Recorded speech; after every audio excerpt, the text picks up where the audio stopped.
Good morning, everyone. Welcome back to HR Repair. This is Halo. Glad you guys are here. Today we have a Ram.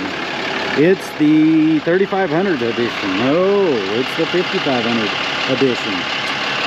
It's got the Cummins turbo diesel, and it has a check engine light. So they want us to figure out what's going on with this thing. They said there's a bad sensor, so I don't know if that's the case or not, but we're going to figure it out. Contact!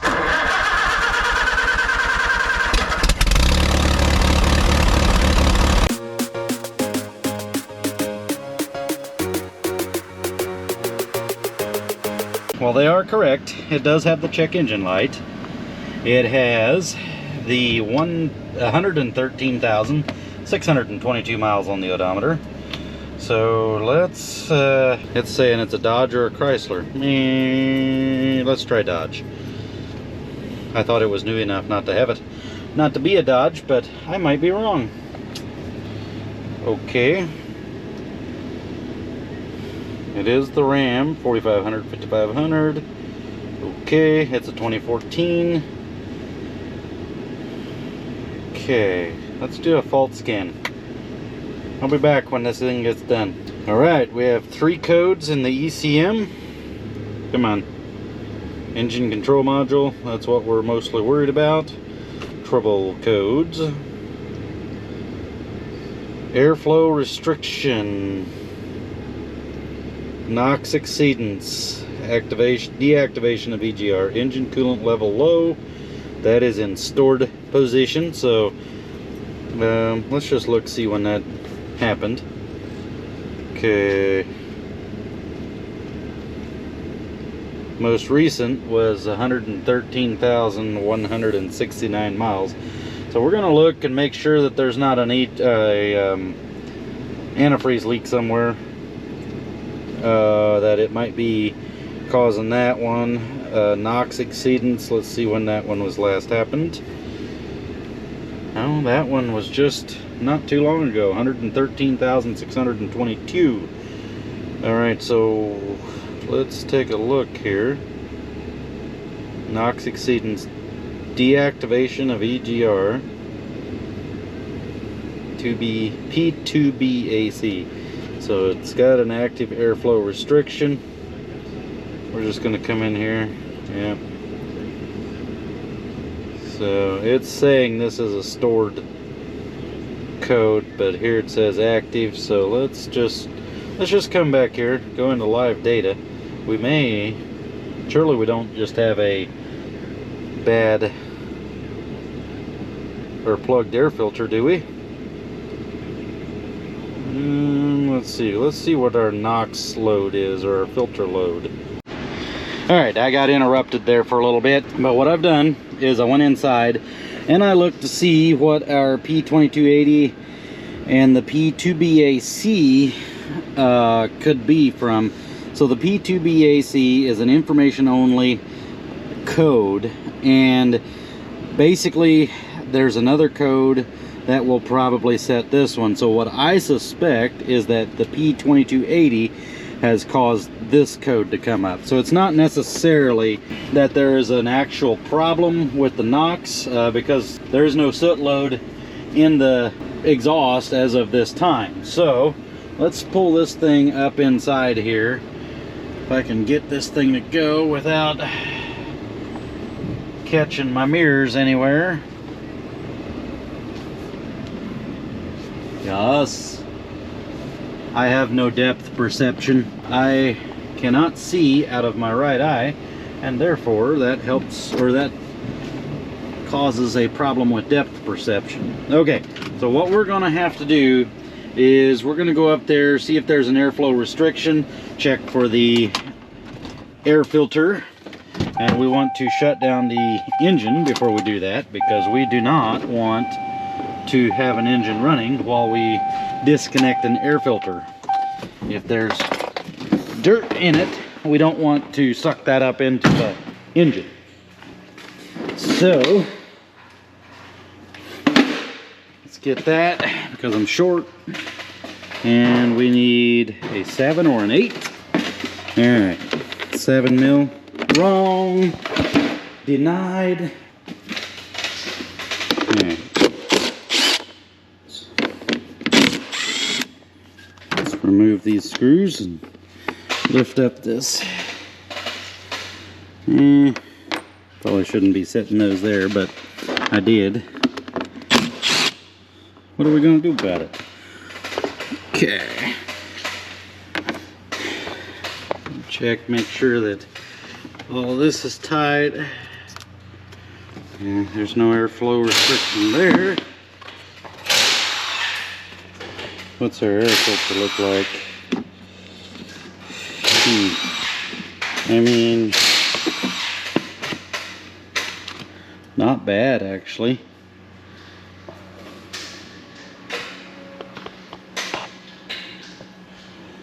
Ooh, I wonder if we had a dirty sensor. I'm gonna pull that sensor out of there and see, because that thing looked really dirty.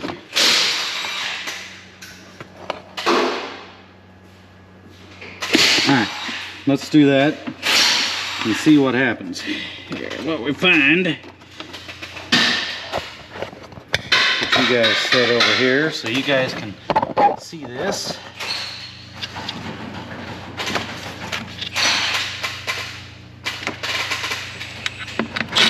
I think that's a 7 maybe.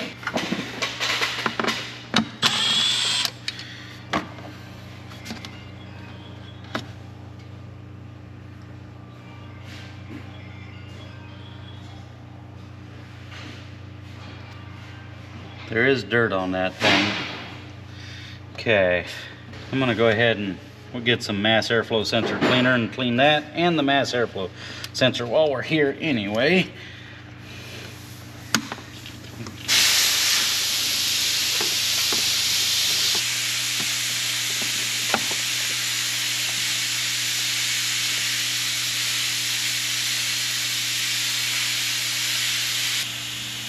Wait a minute here.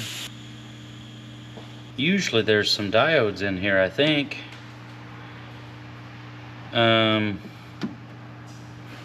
Unless they're up inside here, I guess they could do that. But I think it would cause some more codes.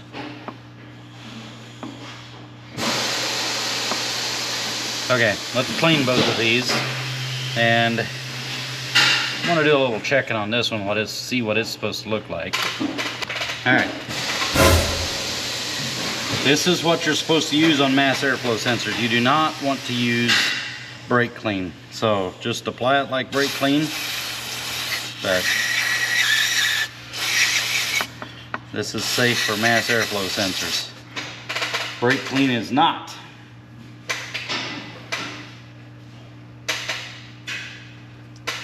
Let that dry out. Clean this one.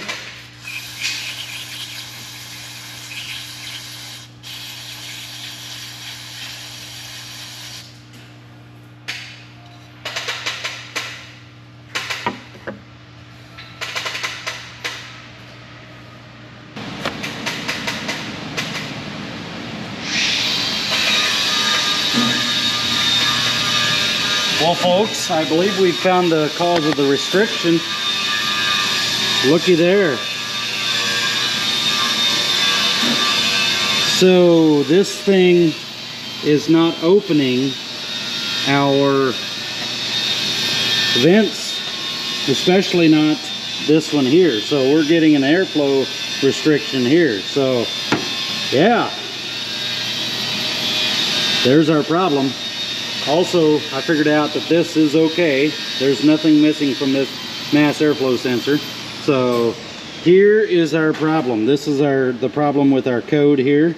And yeah, let's get this hooked back up. I don't know if we have to, what we have to do here, because something caused it to come off unless it's hooked up wrong. Or but yeah, that's a problem. Okay, let me see what I can do on this, and then I'll be back. Okay, well, we've hooked it back up, and as you can see, it's I'm putting a lot of pressure on it. I don't know what would have caused it to come apart, unless when that thing moves, it causes it to move and bind enough that it'll come apart. I don't know, but as of now, it's not going to come apart.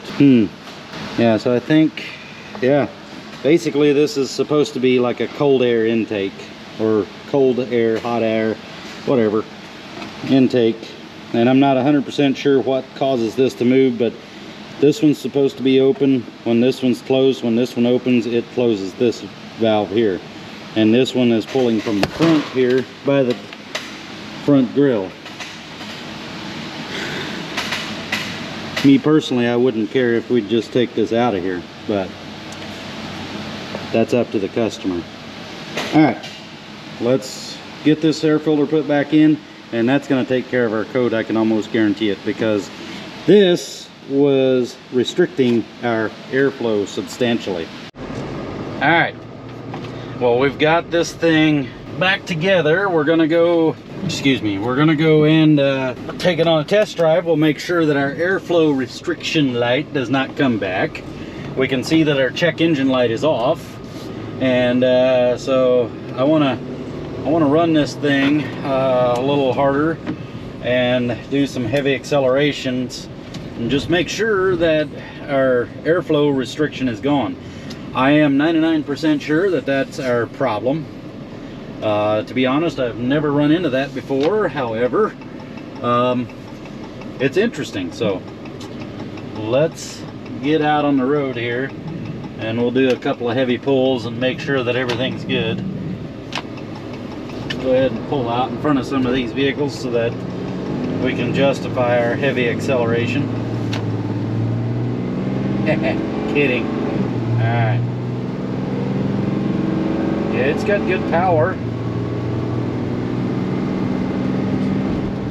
And there's no check engine light. So, yeah, I think that's going to take care of that issue. We're going to drive around the section, and I'm going to do a couple of heavy pulls. Then we're going to pull that air filter back apart and just make sure that there's that linkage didn't come off. If that comes off, we're either going to have to get another linkage coming or see what the customer wants to do. There is not going to be an issue with unhooking that linkage and removing that flap. Pretty sure that that's going to still be okay. So let's do another heavy acceleration here. Yeah, I think we're good. All right, we're gonna go back and get back to the shop. We'll clear our codes and make sure that all is well. But I believe it is. If that linkage came apart again, we'll let you know what happened, what we're going to do with that, and we'll go from there. But I want to thank you guys for watching. I know this is probably not a very long video, but hey, sometimes it's an easy fix, and it's about time. The past couple of days, weeks, it's been nothing but big jobs we've had. Yeah, and a lot of them have been for this customer right here. He has single-handedly almost paid for me and my guy to come into work for the past several weeks, past 2 weeks actually. It's been pretty bad, and I hate doing that to one guy. So yeah, but he's a good customer, and we want to take as good a care of him as possible. And so I'm thankful that at least this one here is an easy fix. So I'd like for you guys to have yourselves a great day. This is kind of a rainy day for us. It's actually a rainy season. We have been struggling to get crops out into the fields around here. And it is middle of May, and some of the farmers are still trying to get into the field. So yeah, we're due for some sunshine eventually. We'll get it. As long as it's on the weekend where I can go ride my bike, that's all that matters. Anyway, enough rambling. Thank you guys for being here. Thank you for watching. I want to ask you guys, if you don't mind, to go down and comment down below what I could do different. I'm always up for some constructive criticism or even a thank you. You know, when you guys tell me that this video helped you out a bunch, it makes it all worth it. So, yeah. Thank you for watching. Thank you for being here. You all have a great day. Till the next time, I will talk to you all later. Bye.